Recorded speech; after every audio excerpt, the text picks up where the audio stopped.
Assalamualaikum warahmatullahi wabarakatuh. Bersama saya Bambang Sadono di channel Inspirasi untuk Jawa Tengah. Saya sudah bersama seorang seniman luar biasa, serba bisa, yaitu Pak Butet Kertarejasa. Dulu mulai dari seorang wartawan, tapi kemudian jadi macam-macam yang diurusi. Jadi aktor, jadi komedian, kemudian menjadi host di banyak televisi, eh, bisnis juga dilakukan.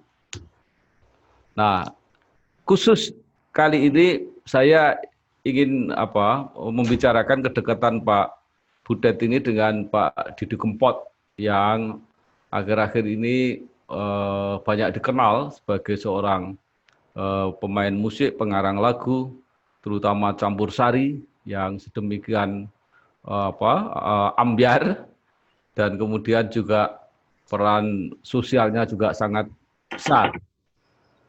Pak Butet, sehat-sehat, sekarang sedang ngerjakan apa Pak Butet? Wah, banyak sekali yang saya kerjakan di pandemi ini, malah ide turah-turah. Saya melukis, saya memaknai dokumen-dokumen lawas saya cocok tanam, saya bikin video-video tutorial untuk anak SMP, SMA.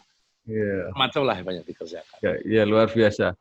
Pak Butet, kemarin kan saya nonton televisi, melihat Pak Butet mengenang Pak Didi Kempot. Nah, sekarang saya pengen tahu, Pak Butet bergaul sama Mas Didi Kempot almarhum itu mulai kapan kira-kira? Sebenarnya saya nggak terlalu banget bergaul sama dia, kenal jauh ya sebenarnya. Saya lebih kenal dekat itu sama Mami. Jauh sebelum Didi Kempot terkenal gitu. Iya. Disitulah saya kenal, sering ketemu Didi Kempot, hai aja.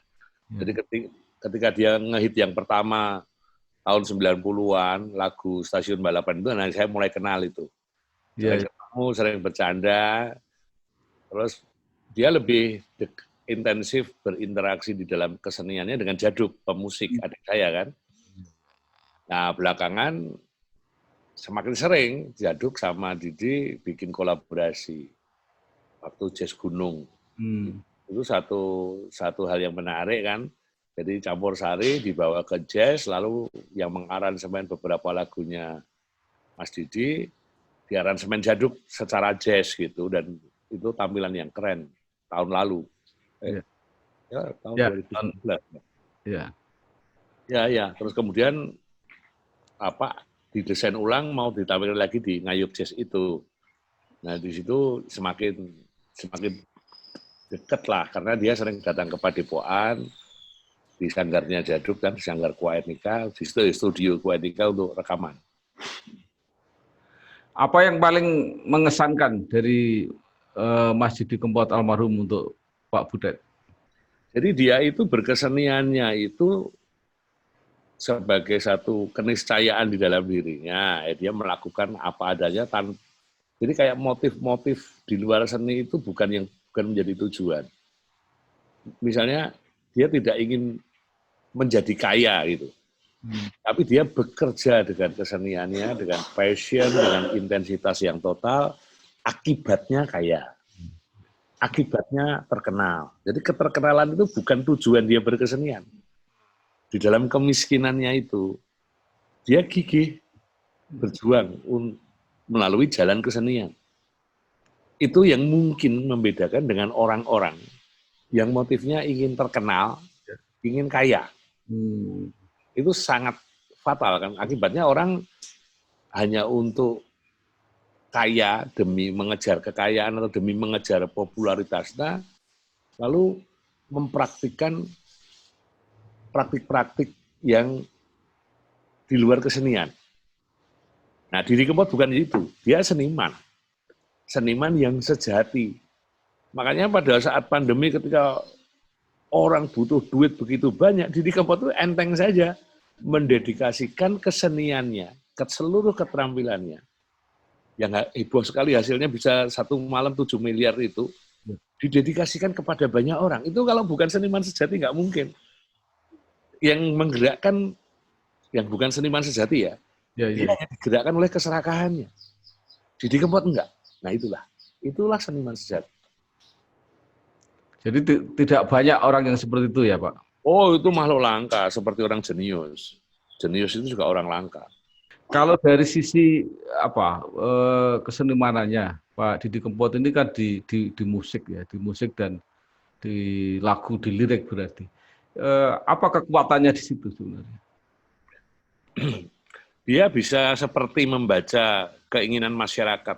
Dia seperti mewadahi aspirasi masyarakat, audiens dia, target lagu-lagu dia. Dia bicara hal-hal yang sederhana di dalam hidup ini, tentang kerinduan orang yang sangat personal gitu, yang mungkin dia ngalamin sendiri.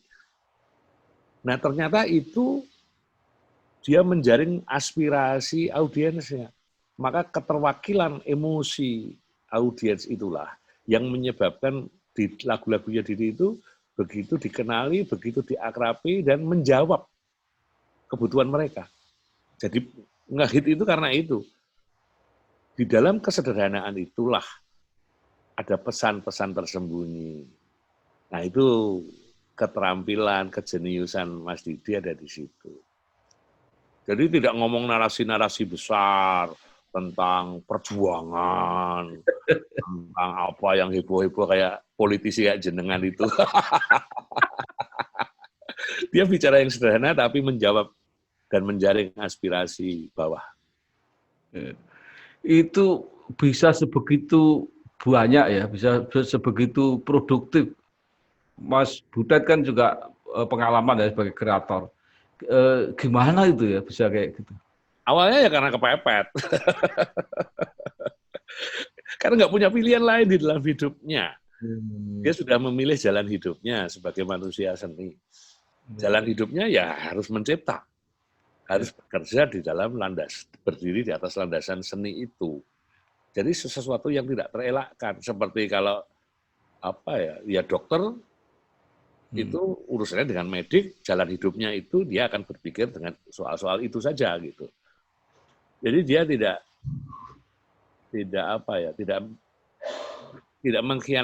mengkhianati takdir dia sebagai manusia seni. Dia mencipta. Dia tidak berpikir bahwa ini bagus atau tidak. Dia mengerjakan sesuatu yang sudah menjadi keniscayaan di dalam hidupnya itu. Bagus atau tidak, ngerejekeni atau tidak, itu adalah perkara yang kesekian, bukan tujuannya. Tapi yang tujuan utamanya adalah menjalani takdirnya sebagai manusia seni. Itu banyak juga yang menilai, walaupun tadi Pak Butet mengatakan kepepet gitu.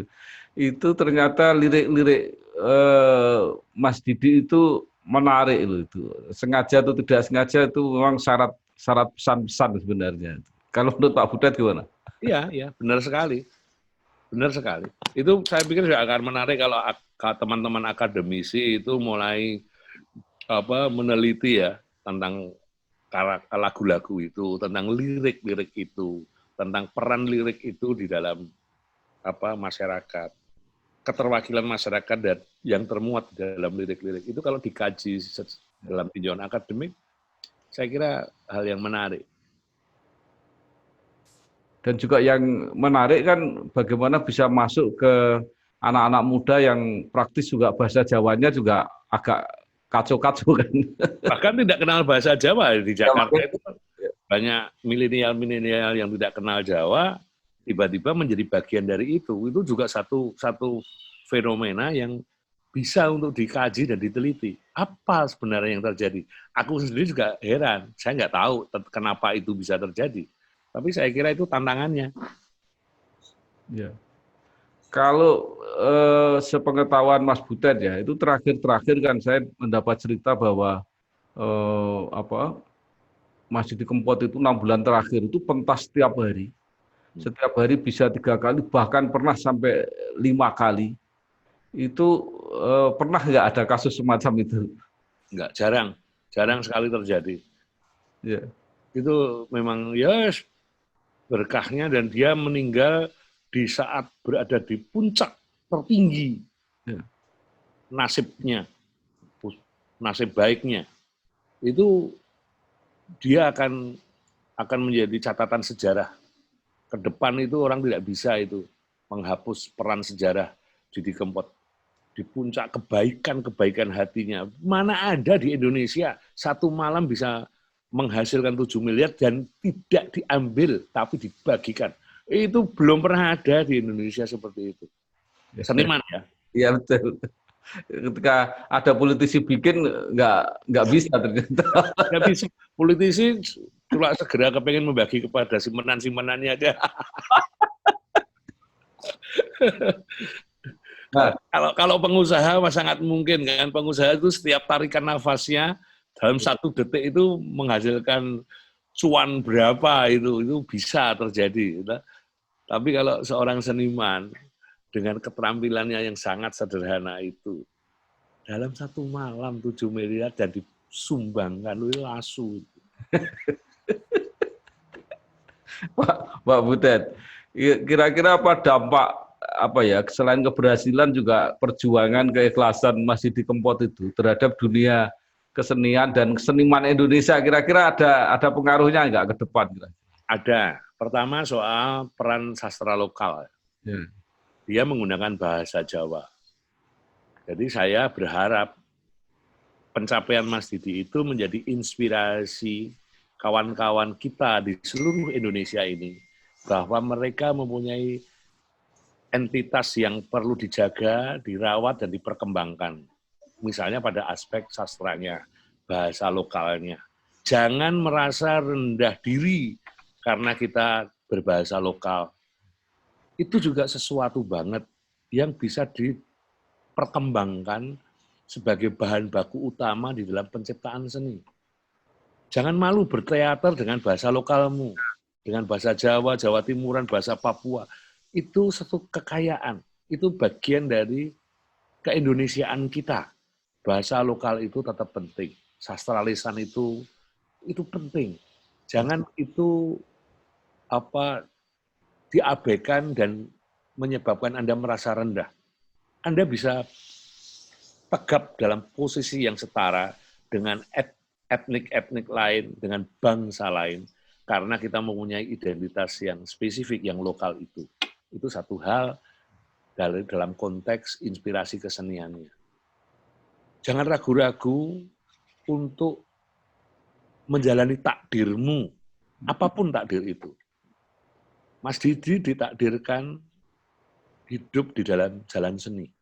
Ditakdirkan menjadi seniman ternyata. Dan dia menjalani takdir itu dengan kegembiraan dirinya. Dan nyatanya berhasil. Ya. Kalau dari segi karakter kepribadiannya itu, kira-kira pengaruhnya apa terhadap ini dunia kesenian dan seniman Indonesia? Oh, kedisiplinannya itu luar biasa. Komitmennya, kesediaannya berbagi. Dia berani tidak memanjakan ego personalnya di dalam sebuah tim, dalam sebuah kerjasama. Komitmen. Misalnya sehari bisa 4-5 kali untuk manggung. Itu kalau tidak punya landasan komitmen yang kuat, itu bisa meleset dan berbahaya untuk dirinya. Tapi dia bisa memenuhi 5 komitmen dalam satu hari. Itu kan kalau bukan orang yang teguh pada komitmen. Oralidality. Jelas. Kalau cangkeme leda-leda nggak bakal memenuhi harapan 5 kali pertunjukan itu, Mas.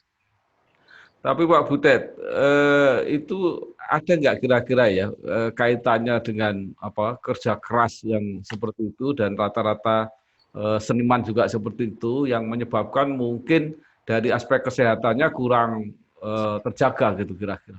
Ya, kurang kontrol, akhirnya kebablasan. Banyak sih, bukan hanya seniman, siapapun kerjanya kebablasan, workaholic itu risikonya memang di situ. Akhirnya kurang peka membaca sensitivitas tubuh. tubuh itu kan tetap bisa memberikan sinyal-sinyalnya. Itu yang tidak bisa dilawan. Sakjane kudu ngaso ya ora ngaso karena rasa overconfident pada kerja itu tadi. Terakhir, apa yang pengen disampaikan Pak Butet mengenai Mas Didi Kempot, mungkin untuk orang banyak, khususnya untuk teman-teman seniman? Apa ya? Ya kita jadikan Mas Didi itu sumber inspirasi untuk segala kebaikan, untuk segala perilaku kita ke depan yang berlandaskan komitmen, berlandaskan kebaikan. Ya, baik. Terima kasih Mas Butet Kertarejasa, seniman serba bisa yang mudah-mudahan memberi inspirasi kepada generasi yang lebih muda. Sekali lagi, matur nuwun. Wassalamualaikum warahmatullahi wabarakatuh. Terima kasih. Yuk, makasih.